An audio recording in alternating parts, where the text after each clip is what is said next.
आइए पितामह। मैं सौभाग्यशाली हूं कि मुझे मेरे विवाह में आपका आशीर्वाद मिलेगा। आइए। तुमने ये सोच भी कैसे लिया दुर्योधन कि तुम बलपूर्वक विवाह करोगे और मैं आशीर्वाद दूंगा?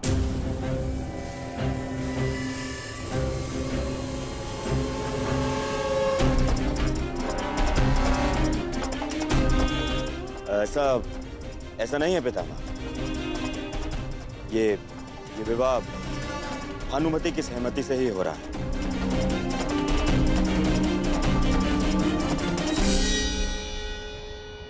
यदि ये विवाह भानुमति की सहमति से होता तो ये अंग में नहीं कलिंग में होता।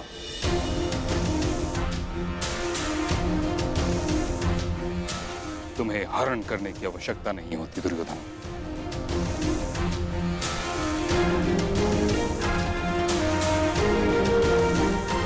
पुत्री भानुमति, दुर्योधन ने जो किया उसके लिए मैं हस्तिनापुर की ओर से क्षमा प्रार्थी हूं। सच सच बताना पुत्री, क्या तुम ये विवाह किसी विवशता के कारण कर रही है?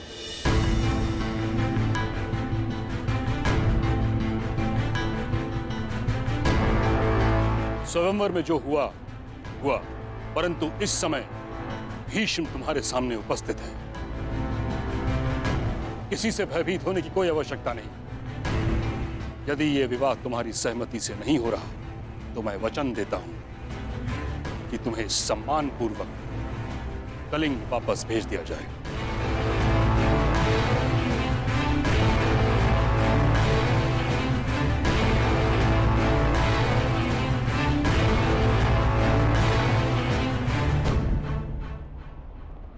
मैं सम्मान सहित जाना चाहती हूँ महामहिम।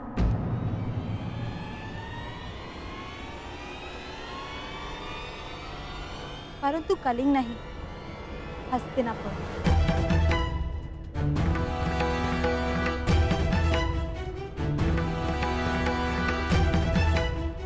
क्योंकि ये विवाह मेरी सहमति से हो रहा है।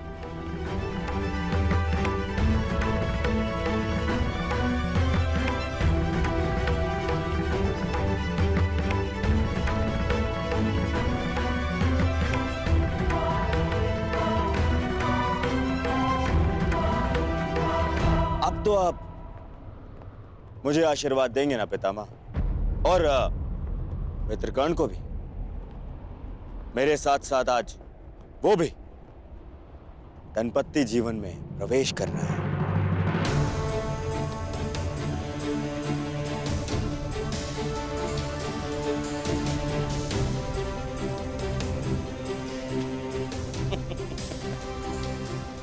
ऐसे क्या देख रहे हैं पितामह? कर्ण कुछ ऐसा तो नहीं कर रहा है जो आज से पूर्व ना हुआ।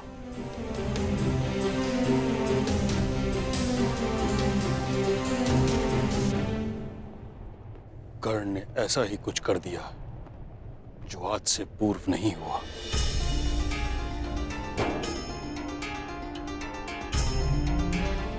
ये तुमने क्या किया कर्ण?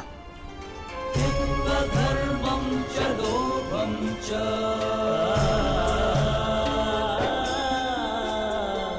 मोहं चोऽध्यमस्थितः।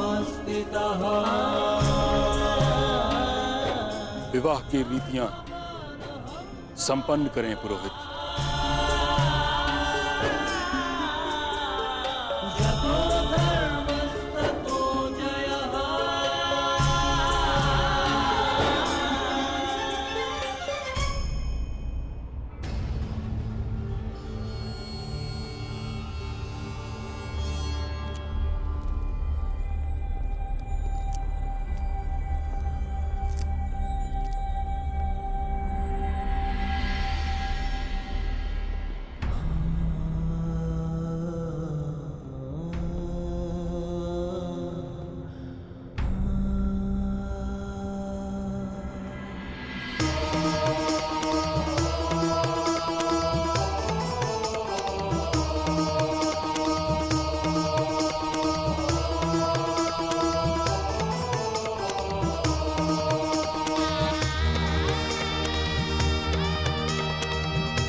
बधाई हो। जिसके पद स्पर्श से तुम्हारा पुष्प खिला, उसके साथ जीवन भी सुगंधित बीतेगा।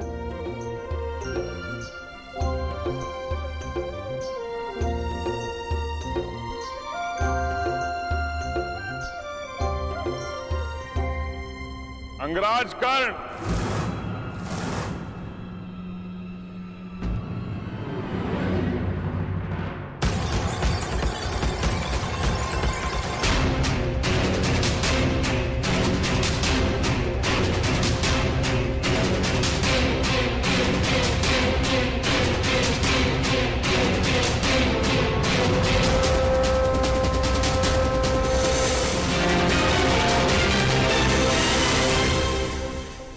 अंगराज कर्ण को विवाह की बधाई। जरासंध की शुभकामनाएं स्वीकार करो मित्र।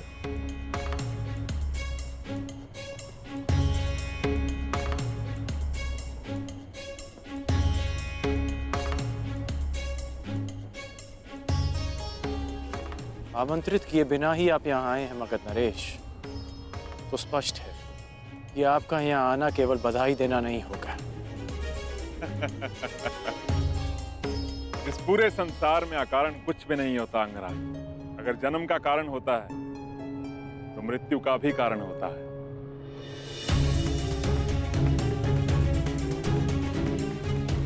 वर्षा आने का कारण धरा की प्यास को बुझाना होता है और अग्नि जलने का कारण घर्षण होता है।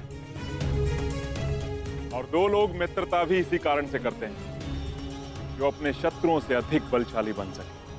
मेरे यहां उपस्थित होने का भी एक कारण है, किंतु इतना समय है मेरे पास कि मैं तुम्हारे विवाह की औपचारिकताएं पूरी होने तक रुक सकूं।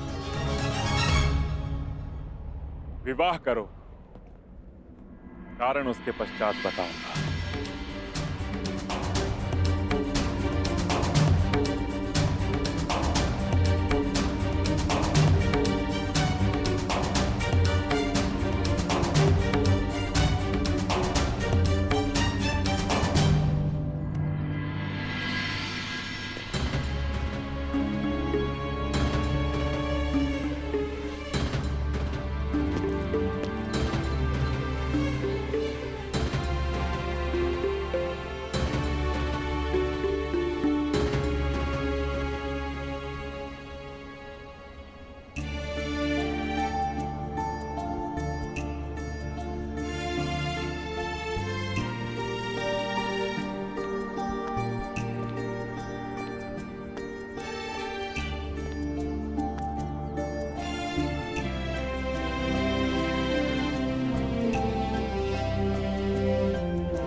मैं भगतग्राम जा रही हूँ। मेरी चिंता मत करना, पिताश्री है मेरे साथ।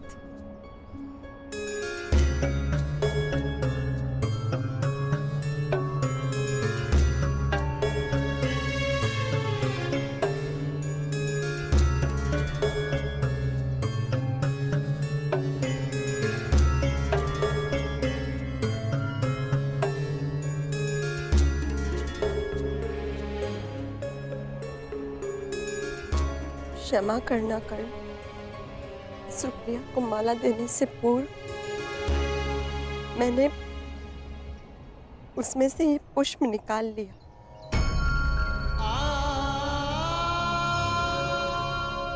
स्मरण है कर्ण, तुमने कहा था हमारा प्रेम पुष्प की सुगंध भाती है।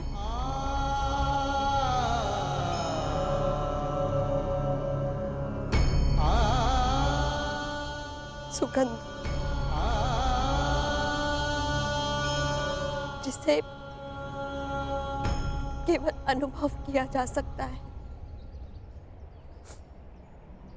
स्पर्श नहीं किया जा सकता।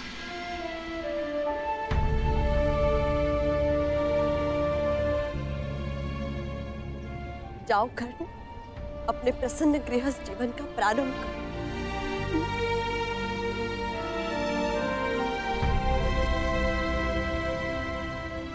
पता नहीं क्यों ऐसा नहीं लगता कि ये हमारी अंतिम भेंट है?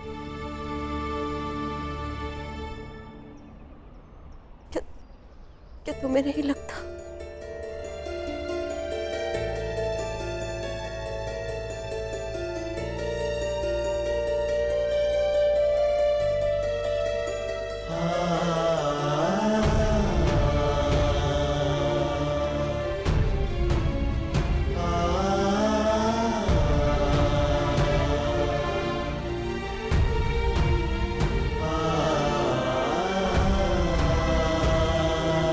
मैंने सदा तुम में अपना नायक देखा है,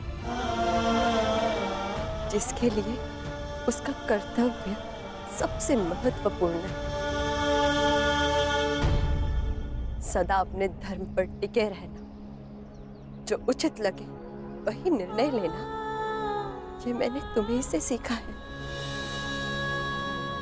और वही किया है मैंने।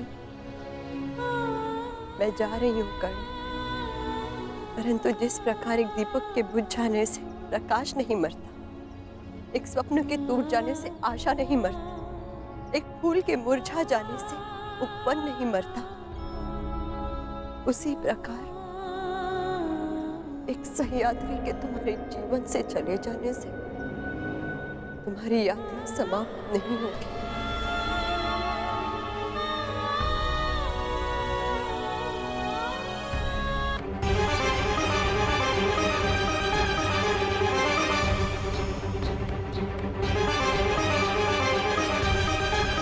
मुरझाए पुष्प की सुगंध पुष्प को खो देने का स्मरण कराती है। हमारा प्रेम सुगंध बनकर नहीं, एक पीड़ा, एक वेदना बनकर हमारे हृदय में हमेशा रहेगा।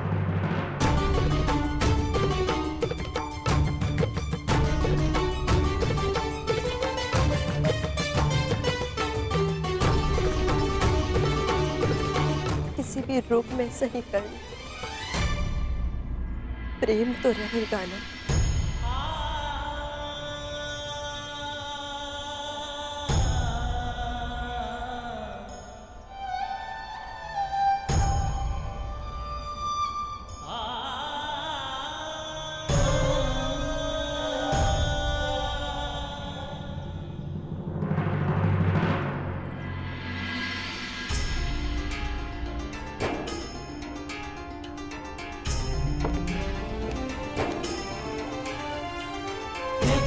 धर्मं च लोभं च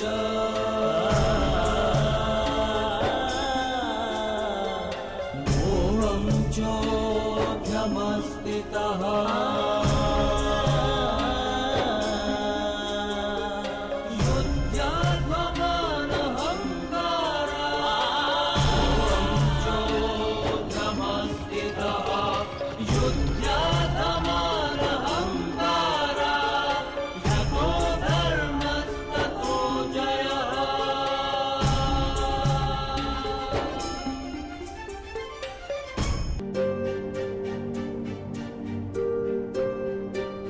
अब अपने आने का कारण बताइए मगध नरेश।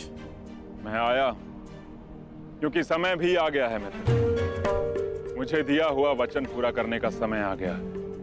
स्मरण है ना वो वचन कि तुम एक बार मेरी सहायता के लिए अवश्य आओगे। कल प्रातः मैं अंग और मगध की सीमा पर तुम्हारी प्रतीक्षा करूंगा। परंतु आपको सहायता क्या चाहिए? एक योद्धा की आवश्यकता युद्ध में ही पड़ती है मित्र। और ये युद्ध किससे करना है? मेरे सबसे बड़े शत्रु से। और ये सारा संसार जानता है कि जरासंध का सबसे बड़ा शत्रु कौन है। तुम्हें मेरे साथ मिलकर उससे युद्ध करना है।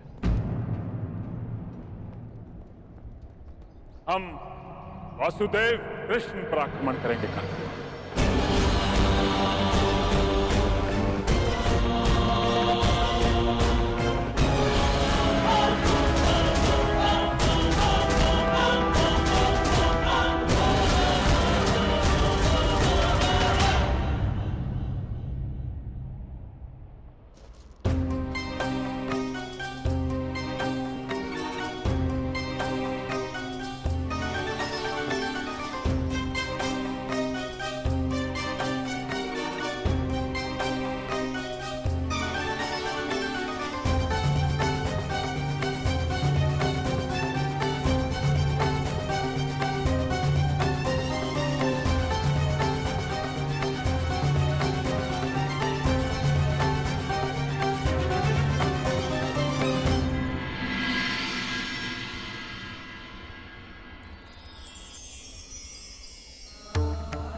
आप प्रार्थना करते हैं राधे?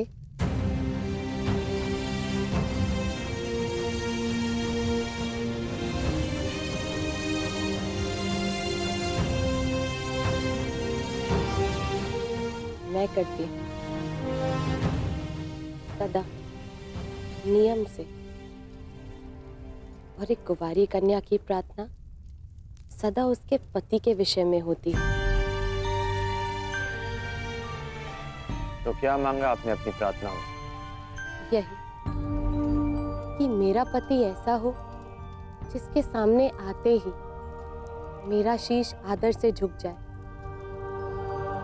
और जिसके विषय में सोचकर गर्व से उठ जाए। परंतु हर स्त्री की भांति मेरे मन में भी चिंता रहे कि मेरे आराध्य मेरी प्रार्थना सुनेंगे या नहीं। जो पूछना चाहती हैं स्पष्ट रूप से पूछिए।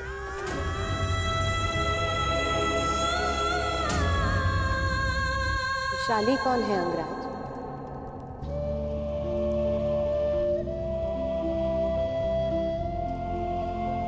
और उससे आपका क्या संबंध है? हम दोनों का विवाह नियति का एक ऐसा मोड़ है जिसकी मैंने कभी कल्पना नहीं की थी। क्योंकि जिस मंडप में हम दोनों का विवाह हुआ, उसी मंडप में वैशाली और मेरा विवाह होना था। मैं तुमसे विवाह करना चाहता हूं। पहली बार वो मेरा घर नहीं, हमारा घर। सूर्य को साक्षी रखकर वचन दोकर कि तुम सुप्रिया से विवाह करोगे। ये सूत पुत्र राधेकरण वचन देता है कि मैं सुप्रिया से विवाह करूंगा। वैशाली का प्रेम मेरे हृदय में हमेशा रहेगा।